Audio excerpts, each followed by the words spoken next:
Blessings. This is Morning Thoughts with me, Teresa Beam. I'm going to tell you a story that I entitle The Anonymous Christ, Part 1. Tomorrow I will post Part 2. Steve Jr. had a heart condition and for years had been awaiting a donor. His father, Steve Sr., died and had in his will that if he died, his organs were to be donated to others, and if his son was still alive when he died, he wanted his son to get his heart. And indeed, Steve Sr. died. When Steve Jr. came out from under the anesthesia, he had a complete understanding of what his father had done and all the love that he had for his father and his father had for him. While in the hospital, Steve found out that a young child received his father's eyes, and this young blind girl had been so thrilled. Over the years, Steve wondered about the young girl who had his father's eyes, and eventually they made arrangements to meet.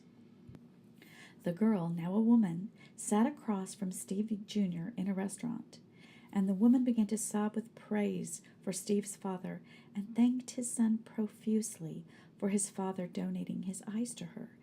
And she told Steve a story that having eyes had actually saved her life because she almost stepped in front of a bus on the street on one occasion. She said, "I have been writing to your family for years, thanking them, and the letters keep coming back, stamped recipient unknown. I don't know what happened. I don't know what I would have done if you hadn't contacted me. I would have never been able to thank your family." Steve asked the address that she'd been sending him to Marty Adams at, and she responded with giving the address. "My dad isn't Marty. You had the wrong name."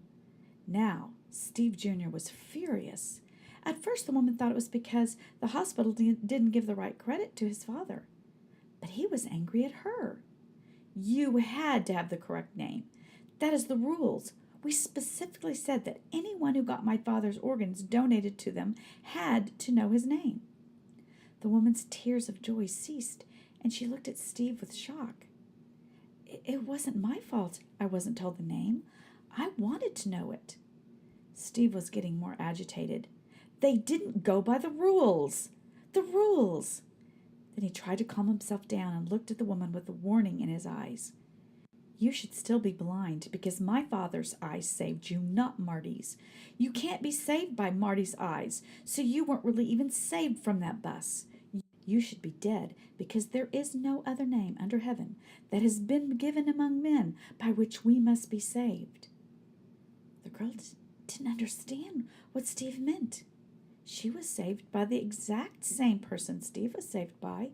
She just didn't know the correct name. So how is it possible that Steve Sr. would reject someone who found peace and joy in his gift, but just didn't know who he was? She responded with horror. "It is his eyes I see the whole world through. I see the stars, the moon, the trees, and the green grass. I see God's creation. I'm so thankful. And I loved your father even with the wrong name. The miracle is the same. It is by him, through him, and nothing has changed except for I didn't know the correct name. But it still is the same man, Steve Sr. only.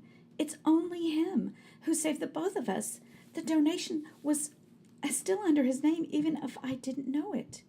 You were privileged to know the man, and you knew his right name. You should be grateful for that rather than chastise me for not knowing him when it was not my fault." Steve Jr. responded, "Well, now everybody is thinking some Marty is your savior, and you're deceiving many people." Now it was the woman who was getting angry. Should those who need life-saving organ donations not get them because they were told the wrong name? Or what if the donor wanted to remain anonymous? Is an anonymous donor less wonderful and sacrificial if the recipient doesn't know who they are? He responded, "I think you're lying. You're a sinner," he mumbled, knowing she would hear. She responded with sadness, "Whether I'm a sinner, I do not know. There is one thing I do know, that I was blind, and now I see." Morning Thoughts has been brought to you by Sunbeam Productions, SONBEEM mproductions.com. Have a wonderful day.